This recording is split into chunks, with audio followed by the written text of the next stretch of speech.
It was a chilly autumn evening when Mark decided to explore the old abandoned mansion on the edge of town. The house had always been a source of local legends, with rumours of strange noises, ghostly apparitions, and mysterious disappearances. Mark, being a skeptic, brushed off the stories as nothing more than the product of overactive imaginations. Armed with a flashlight and a sense of curiosity, he ventured into the decaying building. As he stepped through the creaking front door, the air grew colder and a musty odour filled his nostrils. The walls were covered in peeling wallpaper and the floorboards groaned under his weight. Mark's flashlight cast long, eerie shadows that seemed to dance along the walls. The silence was deafening, broken only by the occasional creak of the house settling. Mark wandered through the dark hallways, his footsteps echoing in the emptiness. He tried to shake off the growing unease that tugged at the back of his mind. This place was just an old, forgotten building, nothing more, he told himself. As he entered the grand staircase leading to the second floor, something caught his eye. A faint light flickered at the top of the stairs. It was too dim to be a reflection of his own flashlight.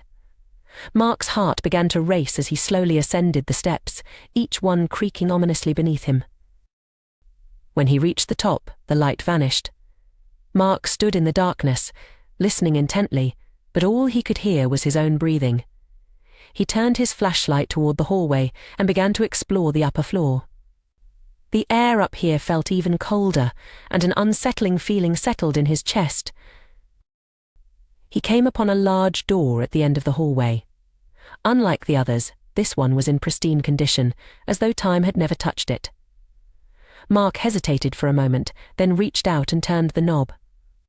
The door swung open with an eerie silence. Inside was a bedroom, perfectly preserved as if someone had just left moments before. The bed was neatly made, and a thick layer of dust coated the furniture. Mark's eyes were drawn to a large, ornate mirror on the far wall. Its surface was covered in a strange, swirling fog that seemed to be moving of its own accord. As he approached the mirror, the fog began to clear, revealing a dark, shadowy figure standing just behind him. Mark froze, his breath caught in his throat. The figure was tall and faceless, its form shifting like smoke. Panic surged through him, and he whipped around to confront the intruder, but there was no one there. His heart pounded in his chest as he turned back to the mirror. The figure was gone, but the fog had returned, swirling more violently than before. Mark felt a sudden, overwhelming sense of dread. The room seemed to close in around him, the walls pressing in, suffocating him. Without warning, the mirror shattered, sending shards of glass flying across the room. Mark stumbled back, his mind racing. He had to get out of here. He turned and bolted for the door, but it slammed shut before he could reach it. The room plunged into darkness. Mark fumbled for the doorknob, but it wouldn't budge. He pounded on the door, screaming for help, but his voice was swallowed by the oppressive silence. Suddenly he felt a cold breath on the back of his neck. He spun around, his flashlight flickering as it struggled to stay on. In the dim light, he saw them dozens of shadowy figures emerging from the walls, their faceless forms advancing toward him. Their presence filled the room with an overwhelming sense of despair. Mark's legs gave out, and he collapsed to the floor, his mind screaming in terror.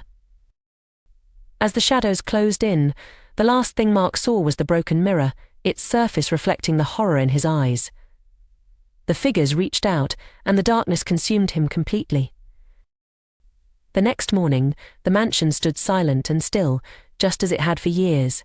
But if you listened closely, you might hear a faint whisper on the wind, the echoes of a man who ventured into the darkness and never returned. And if you were to look into the shattered mirror, you might catch a glimpse of his terrified face, forever trapped in a place where the shadows come to life.